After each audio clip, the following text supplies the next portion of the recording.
Hello everybody and welcome back to some more Miracle Warriors with me, JazzChicken.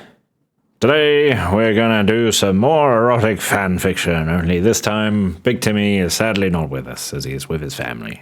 So it'll just be me reading some of these bizarre AI generated stories from ChatGPT, and I've put in a prompt and I put in the characters and then it made the story. So we'll see how daft this can be. I have also made the gameplay a little bit bigger for you guys so you can see a little bit more as to what's going on, but as mentioned in the previous episodes, a lot of Miracle Warriors is very repetitive and there's constant switching of screens because all the game is just fighting monster after monster after monster. So it will also be sped up because it's a long game. But what you're seeing on screen is my gameplay. Just to reiterate that for you.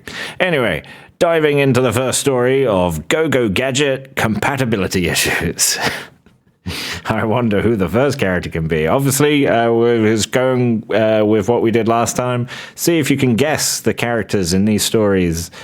I mean, I suppose there's not really any point. I'm just going to cut that bit out. Because what's the point? I'm going to read it to you and then you're going to know. So there's no point. What a dumb thing to say. Anyway, so we're going to dive straight into Go-Go Gadget compatibility issues. It was a rainy night in Metro City. Neon signs buzzed, thunder rumbled, and somewhere in a dark abandoned warehouse, something far more unsettling than crime was brewing. Sexual tension. Meow. Inspector Gadget shuffled through the shadows, trenchcoat flapping dramatically in the wind. "Go, Gadget, flashlight," he said, and promptly shot a blender out of his fingertip. It whirred loudly, spraying smoothie across the concrete. Wrong setting. Must be the humidity," he muttered, sipping strawberry banana off his sleeve. I have to interrupt there that my Inspector Gadget impression is a lot worse than I thought it would be. Maybe I don't know, I'll probably play around with it, see if I can get it right, but I have a feeling it's probably going to turn into like some New York gangster, be like, go, Gadget, flashlight. From the other side of the cavernous room, a voice like a broken synthesizer growled. "Intruder detected." Soundwave stepped into the flickering light, towering, gleaming, and broadcasting menace at 8-bit frequencies. His chestplate pulsed like a nightclub speaker, and every movement hummed with restrained power. Gadget squinted at him. "Say, you're a real tall one, aren't you?" You see what I mean? It's just a New York gangster. Go, Gadget. Whatever. Anyway, say, you're a tall one, aren't you? Go, Gadget, measuring tape. A tape measure shot from his hat and wrapped neatly around Soundwave's leg, sliding upward with a squeak that sounded a little too deliberate. I'm not exactly sure why he shot a measuring tape out. Soundwave tilted his head. "Inspector, your tools. Interesting." The pause was long, almost sultry. "Why, thank you," Gadget beamed, blissfully unaware. "You wouldn't believe the range of features I've got. Extendable arms, rocket skates, self-inflating life raft." He puffed his chest. The life raft deployed instantly, pinning him against Soundwave's shin like a clumsy koala.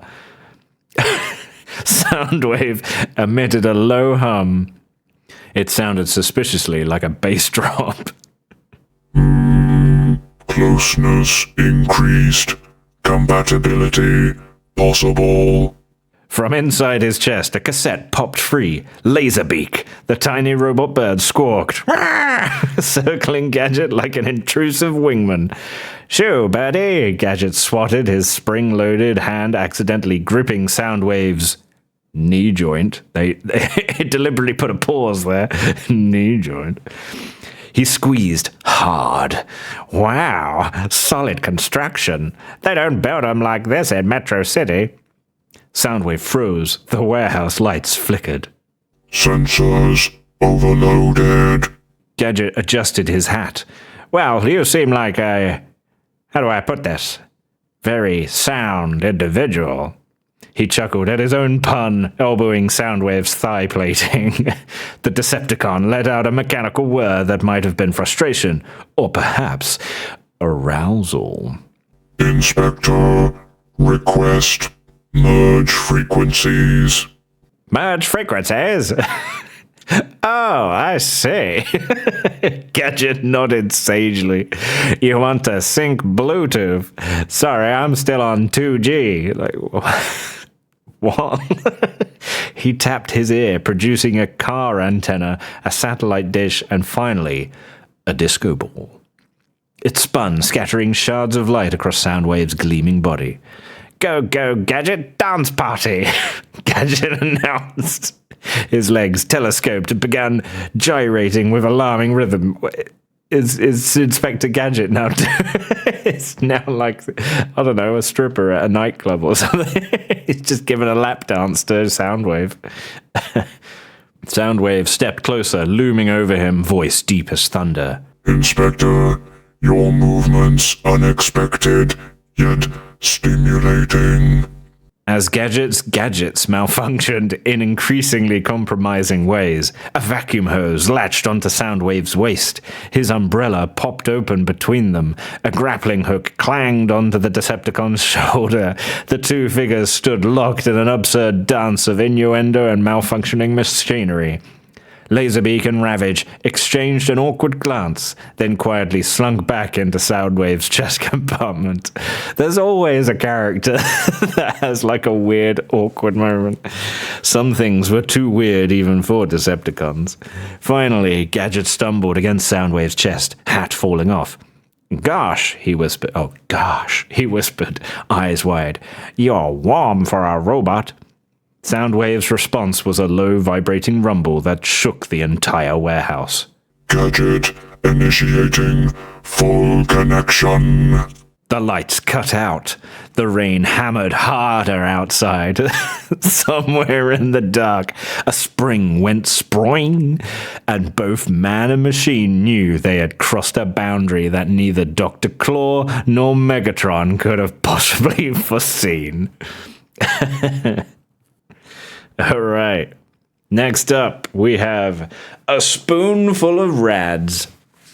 The wasteland was bleak, barren, and covered in radioactive dust. Amidst the ruins of a bombed-out playground, a peculiar figure descended gently from the clouds, parasol in hand.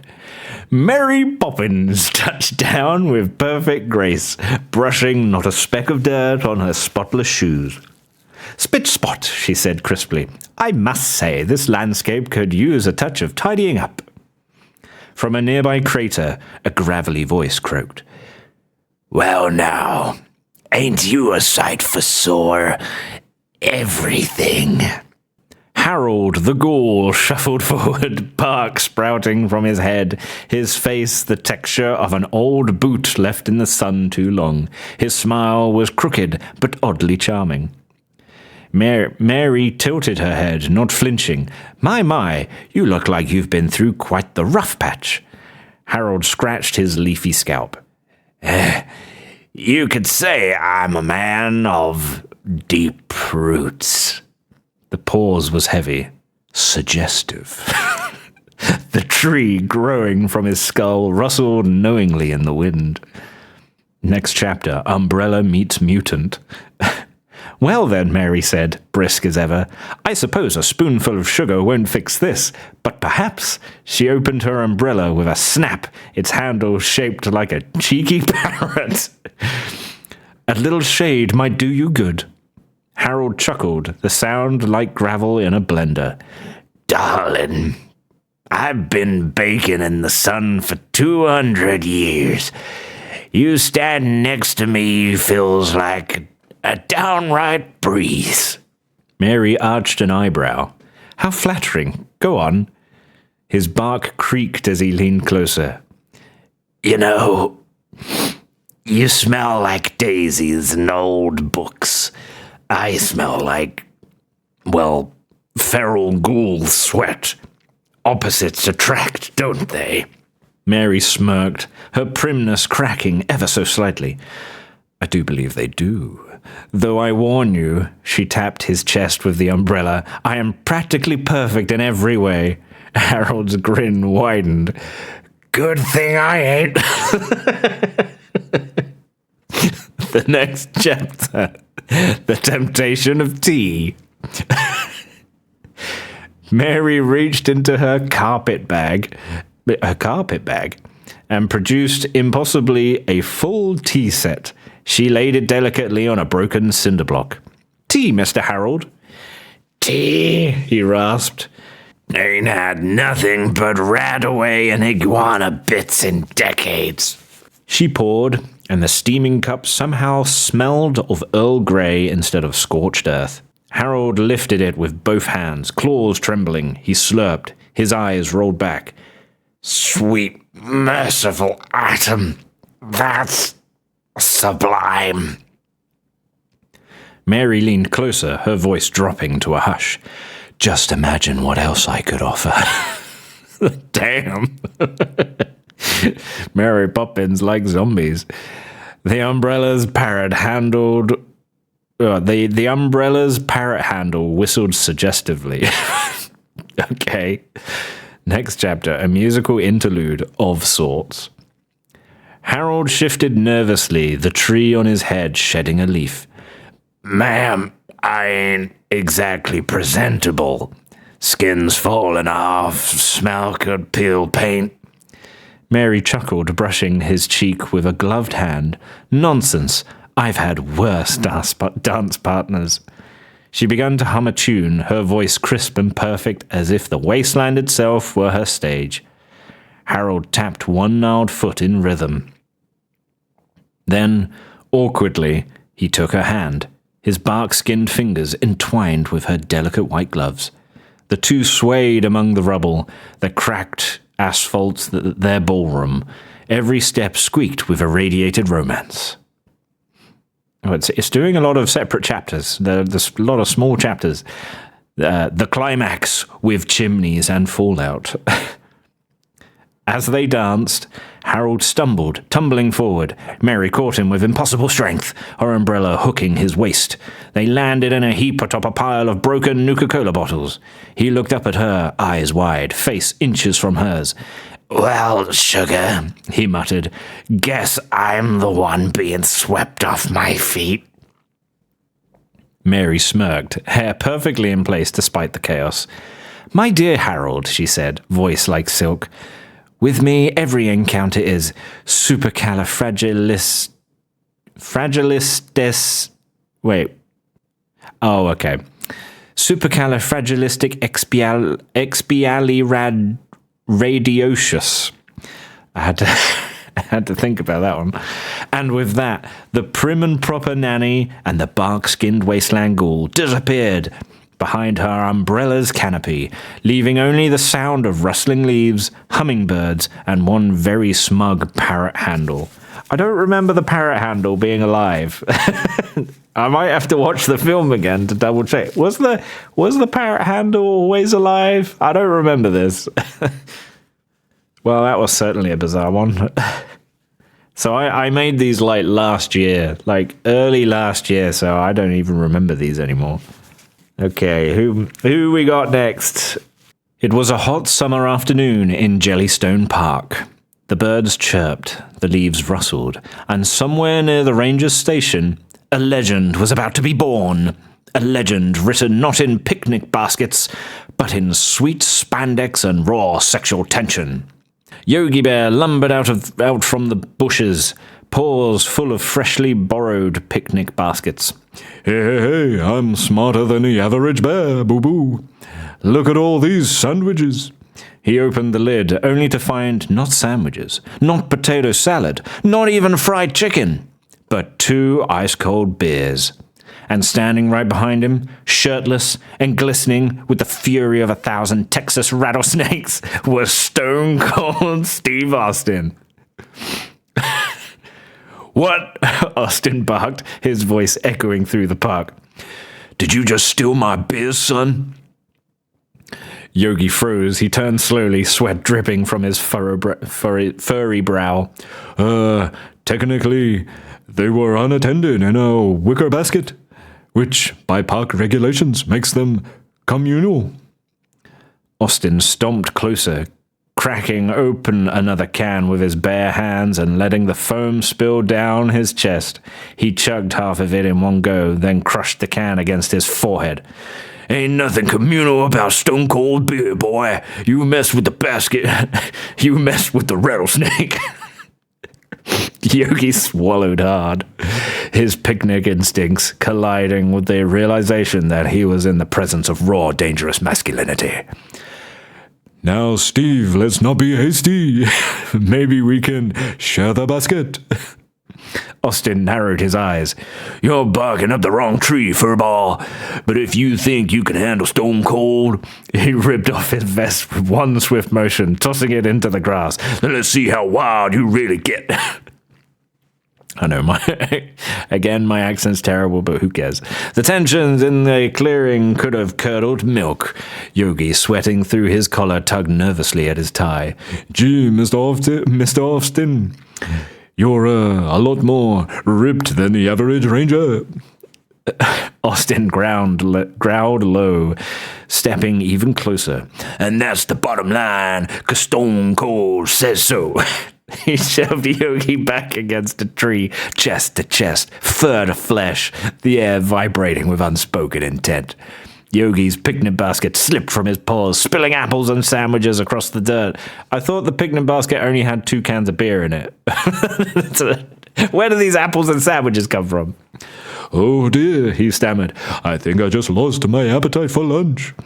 Austin smirked, wiping beer foam from his chin. That's fine, son, 'cause you're about to get a whole different kind of snack.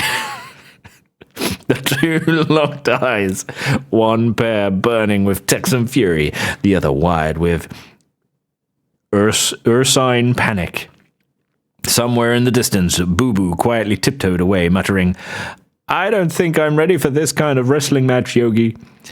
And in that sun-dabbled clearing of Jellystone Park, amidst the spilled sandwiches and shattered beers, an unholy alliance of fur and fury was forged, hotter than a Texas summer and hungrier than an average bear. All right.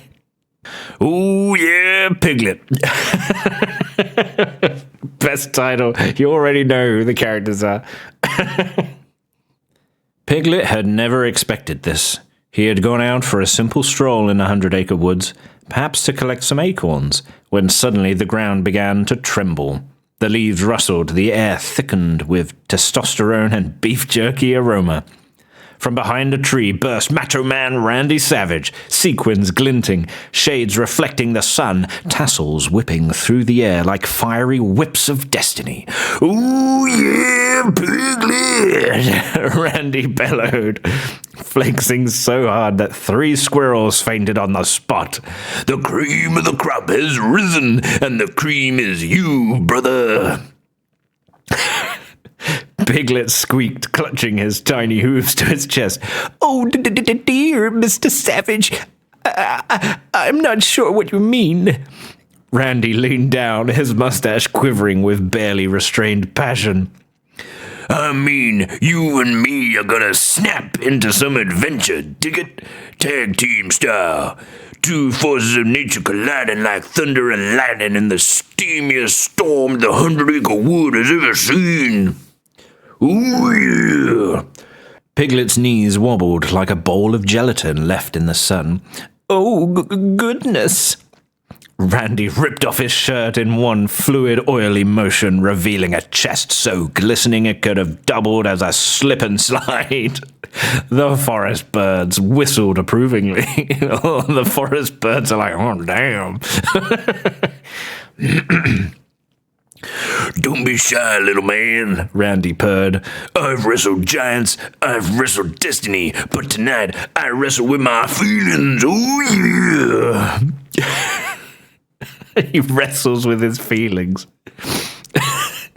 Piglet fanned himself with a leaf. It's getting awfully hot in here, isn't it? Hotter than the sun, hotter than a Slim Jim in the sun. hotter than a Slim Jim in a sauna, hotter than two souls colliding in the squared circle of passion. Randy growled. He scooped Piglet up onto his shoulder as if he were a championship belt. Oh, dear, Piglet stammered, pinker than ever. You're so strong. Randy winked, removing his sunglasses with a flourish. And you're so swine divine. Swine divine. The forest seemed to pulse around them, bees buzzing in rhythm like background music. Somewhere, Eeyore sighed and muttered, figures.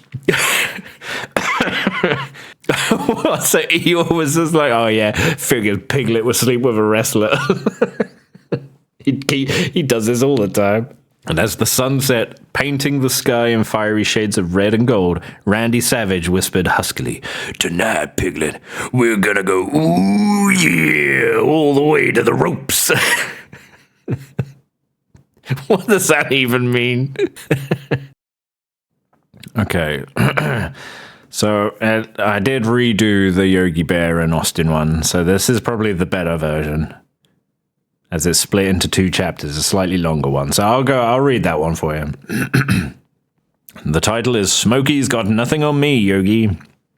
Yogi Bear was on the prowl, and not just for picnic baskets this time. The sun was setting over Jellystone Park, casting golden streaks across the trees, and Yogi's fur glistened like a million tiny, picnic basket charms. From out of nowhere came a thunderous voice. Austin 316 says I just whooped hunger. Yogi spun around. There, standing on a rock like some kind of granite god, was Stone Cold Steve Austin, his vest tight, his muscles gleaming in the fading sunlight, eyes blazing like twin firecrackers. Oh, hey there, big guy, Yogi purred, adjusting his hat with a sly grin. Care for a little picnic action? Stone Cold smirked, cracking open a soda with the intensity of 1,000 suns. Yogi, you don't know what you're getting into. I don't just open cans, I open passions, brother. Yogi felt a shiver run down his fuzzy spine. Oh, well, I do love a man who knows how to handle his cans. Oh, went a bit Dracula then. He replied, giving Stone Cold a wink that could melt butter. Stone Cold stepped closer, the ground trembling beneath his boots. You think you're slick with your basket stealing ways, huh? But I bring the whooping and the heat. Oh, I like it when you talk dirty, big guy, Yogi whispered, hopping up onto a boulder to meet Stone Cold eye to eye. And by dirty, I mean full of forest grit and raw animal magnetism. Stone Cold grabbed Yogi's paw like it was a championship belt. Tonight, Yogi, we're gonna snap into some wild adventure, drinking soda, wrestling shadows, and maybe, just maybe, stealing hearts. Yogi giggled, the sound like jingle bells in a steamy sauna. I've noticed. I've never met anyone who makes my fur stand on end like you do, Austin. The air thickened with tension, birds stopped chirping, and even Boo Boo peeked out nervously. Yogi, maybe don't wrestle him too hard? But Yogi just winked and leaned in closer. Don't worry, Boo Boo. It's all playful, unless he wants to be more than that. Stone Cold raised an eyebrow, cracked a grin, and whispered in Yogi's ear, You better believe it, Bear. Tonight, we're gonna turn Jellystone into the hottest tag team the world has ever seen. And as the moon rose over the park, Yogi Bear and Stone Cold Steve Austin shared a steamy, grin-filled stare, knowing that some adventures were far too wild to fit in a picnic basket. Next chapter, Yogi Bear versus Stone Cold, the picnic showdown. The moon hung low over Jellystone Park, casting silvery light, not silverly, silvery light over the treetops. Yogi Bear and Stone Cold Steve Austin had been tag teaming all night, sipping soda, tossing acorns, and engaging in the kind of flirtatious wrestling only a bear and a wrestling legend can manage. Yogi, you're one slippery little furball, Stone Cold said, cracking a soda can like it was a champagne bottle. "Oh, Austin, you think you're slippery? I've been dodging picnic baskets and Ranger Smith for decades," Yogi replied, twirling on his paws like a ballroom dancer with a wild streak. Suddenly, Boo Boo's worried squeak pierced the night. Maybe don't get too rough, Yogi." He said almost the same thing as he did in the first chapter. The AI didn't know what Boo Boo could say. But it was too late. The forest itself seemed to sense the impeding chaos. Stone Cold lunged at Yogi with the ferocity of a rattlesnake on espresso, his eyes burning with unstoppable intensity. Yogi leapt like a furry missile, narrowly avoiding the first strike, but the tension was palpable. "Oh yeah, this is hotter than a barbecue in July," Yogi exclaimed, dodging and weaving, his hat spinning off his head like a frisbee of fate. Stone Cold smirked, cornering the bear against a massive oak. "You've been fun, Yogi, but it's time to finish this with style." Before Yogi could protest, Stone Cold delivered a swift, cinematic kick to Yogi's stomach, carefully choreographed, of course, because cartoon bear bones are surprisingly fragile. "Ooh!" Yogi squeaked, rolling dramatically in true cartoon fashion. "That hurt, but in a thrilling sort of way." And then, with all the force of 1,000 Moonlight Tag Team fantasies, Stone Cold executed the perfect stunner. Yogi flew through the air like a fuzzy missile, landing in a conveniently placed pile of leaves with a dazed but delighted, "Ooh, yeah." Stone Cold stood tall, arms raised, looking every bit the champion of steamy, over-the-top fun. "And that's the bottom line, 'cause Stone Cold said so." Yogi, lying in the leaves, groaned and adjusted his hat. "You win this round, Austin, but the forest always has more adventures in store." And somewhere in the distance, Boo Boo muttered, "I think I need a vacation." I like that Stone Cold gave him a Stone Cold stunner. I'm glad that I think the second one, I did like the first one. I think if the first one had a Stone Cold stunner, that would have been perfect. How long is this next one? Oh no, okay, this next one's kind of like a horror one. And looking ahead, oh, we've got a few horror ones, so I think I'm going to have to invite JazzChicken over, get him to read these in the next episode. So you can look forward to that. In the next episode of Miracle Warriors, JazzChicken will be reading some horror-themed erotic fan fictions of some bizarre character matchups. If you have any other character mashups that you would like to see, I'll be picking any. I want all the bizarrest ones you can have. Like, not ones that would make sense that they're together. Have, like, really opposite characters, just completely different characters together. Put it in the comments below of who you think you would like to see an erotic fan fiction of. We've had Dobby and Captain Barbossa. We've had Ariel, and there was a character from a cartoon that I can't remember his name because it's a cartoon I don't watch. We've had Pikachu and Stitch, and then we've had Inspector Gadget and Soundwave from Transformers. We've even got some wrestlers in there. So if there's any that you would like to maybe see, then please comment below with your silly matchups. And if I find them silly enough, and if the AI generator makes them silly enough, then who knows, maybe I'll be reading them next. But until then, I'll catch you cool cats later in the next episode, where JazzChicken will be joining us. Take care, everyone. Bye-bye.